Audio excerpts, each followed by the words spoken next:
നമസ്കാരം. അടുത്ത നക്ഷത്രമാണ് മൂലം. മൂലം നക്ഷത്രക്കാർക്ക് അവർ കൂടുതൽ എപ്പോഴും പരിശ്രമിക്കുകയും കൊണ്ട് ഇവർ ഇതിലും ശ്രമകരമായിട്ടുള്ള എന്ത് വിഷയം ചെയ്താലും അതിൽ വിജയസാധ്യത വളരെ കൂടുതലാണ്.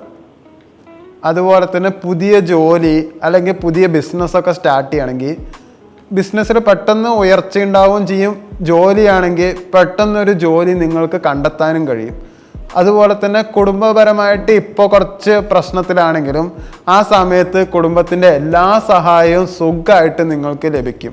നിങ്ങൾക്ക് ഇത്രയും ഈ വർഷം 2024 എല്ലാ കാര്യവും അങ്ങനെ കാര്യമായിട്ടൊന്നും നല്ലത് നടന്നിട്ടുണ്ടാവില്ല. എല്ലാം ഇഴഞ്ഞഴഞ്ഞ് നീങ്ങിയേ പോയിണ്ടാവുള്ളൂ. പക്ഷെ 2025 ആകുമ്പോൾ ഇതെല്ലാം സ്പീഡാവും. അതുപോലെ തന്നെ വല്ല കെട്ടിട നിർമ്മാണമോ അല്ലെങ്കിൽ ഗൃഹപ്രവേശമോ അല്ല ഗൃഹനിർമ്മാണമൊക്കെ നിങ്ങൾക്കുണ്ടെങ്കിൽ അതെല്ലാം പെട്ടെന്ന് തന്നെ 2025 തീരുന്നതായിരിക്കും. സന്താനങ്ങളുടെ അത്യുദ്ദേഹം സന്തോഷം മാത്രമേ നിങ്ങൾക്ക് ഉണ്ടാവുള്ളൂ. ഒരു ഏപ്രിൽ മെയ് മാസത്തിൽ നിങ്ങൾക്ക് കുറച്ച് അനിശ്ചിതത്വം ഉണ്ടാവും. അതിന് കാരണം നിങ്ങൾക്ക് മെയ് മാസത്തിൽ കണ്ടകശനി ആരംഭിക്കുക. അതിനുശേഷം നിങ്ങൾക്ക് കിട്ടാത്തതെല്ലാം കിട്ടാൻ തുടങ്ങും. അതായത് നിങ്ങൾക്ക് പണലഭ്യത ഇല്ലെങ്കിൽ പണം വരും, പക്ഷെ പണം ഉണ്ടെങ്കിൽ പണം പോവുകയും ചെയ്യും. 2024 നിങ്ങൾക്കൊരു അപകടം വന്നിട്ടില്ലെങ്കിൽ 2025 ആ അപകടം എന്തായാലും വരും. അതുപോലെ നിങ്ങൾക്കിപ്പോൾ 2025 ഒരു അപകടം വരാൻ സാധ്യതയുണ്ടെങ്കിൽ ആ അപകടം ഇല്ലാണ്ടാവുകയും ചെയ്യും. അതുകൊണ്ടാണ് കണ്ടകശനി വരുന്നത്. പക്ഷെ അപകടം വന്നാൽ നിങ്ങളത് കൊണ്ടേ പോവുള്ളൂ.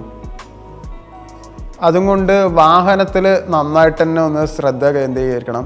കൂടുതലും ബൈക്ക് യാത്രക്കാർക്ക് അതിപ്പോൾ കോമൺ കാര്യമാണ്. പക്ഷെ എന്നാലും വാഹനം ശ്രദ്ധ വേണം. അല്ലാണ്ട് വീട്ടിലിരിക്കുന്ന ഒരു വ്യക്തിയാണ്, ഇരുന്ന് വർക്ക് ചെയ്യുന്ന ഒരു വ്യക്തിയാണെങ്കിലും നിങ്ങൾക്ക് ശാരീരിക പ്രശ്നങ്ങൾ വളരെ കൂടുതലായിരിക്കും. അതുകൊണ്ട് അതും ശ്രദ്ധിക്കണം. പക്ഷെ കണ്ടകശനി തുടങ്ങിയിട്ടുണ്ടെങ്കിലും പക്ഷെ മെയ് അവസാനമാകുമ്പോൾ വ്യാഴവും രാഹുവിൻ്റെയും സ്ഥലങ്ങളിലേക്ക് മാറുന്നത് കൊണ്ട് നിങ്ങൾക്ക് ഈ മനക്ലേശങ്ങൾ കുറച്ച് കമ്മിയായി കിട്ടും. ആ സമയത്ത് നിങ്ങൾക്ക് കുറച്ച് സുഖാനുഭവങ്ങൾ ഉണ്ടാവും. വിവാഹം നടന്നിട്ടില്ലെങ്കിൽ ആ വിവാഹം നടക്കും. നിങ്ങൾ ഇത്രയും കാലം ചെയ്ത കർമ്മം നല്ലതാണെങ്കിലും കെട്ടതാണെങ്കിലും അതല്ല ഈ മെയ് മാസത്തിൽ നിന്ന് അങ്ങോട്ട് അടുത്ത മാർച്ച് വരെ നിങ്ങൾ അനുഭവിച്ചിരിക്കും. അത് നല്ലതോ മോശമോ എന്തോ ആയിക്കോട്ടെ. ഈ മെയ് മാസത്തിൽ ഈ കർമ്മഫലം കാരണം നിങ്ങൾക്ക് ഗുണം ഉണ്ടാവും.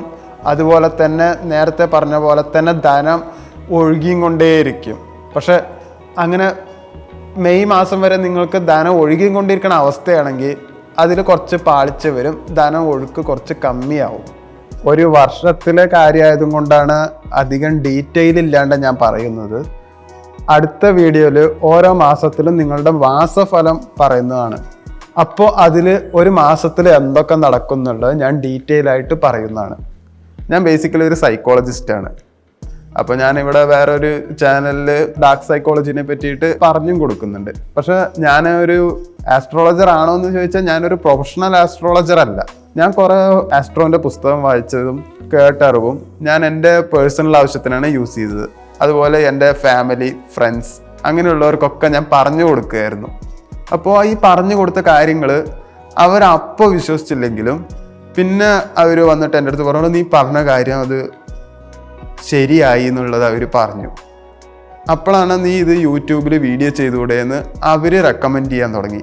അങ്ങനെയാണെങ്കിൽ ഈ ഓരോരുത്തർക്ക് പറഞ്ഞു കൊടുക്കുന്നതിന് പകരം എല്ലാവർക്കും വീഡിയോ ലിങ്ക് അയച്ചു കൊടുക്കാമെന്ന് ഞാനും കരുതി. പിന്നെ കൂടുതൽ ഡീറ്റെയിലിംഗ് വേണ്ടവർ മാത്രം വിളിച്ചാൽ മതി എന്നുള്ളത് ഒരു തീരുമാനത്തിൽ ഞാൻ എത്താൻ തുടങ്ങി. അങ്ങനെയാണ് ഞാനിപ്പോൾ ഈ വീഡിയോ ചെയ്യാൻ തുടങ്ങുന്നത്.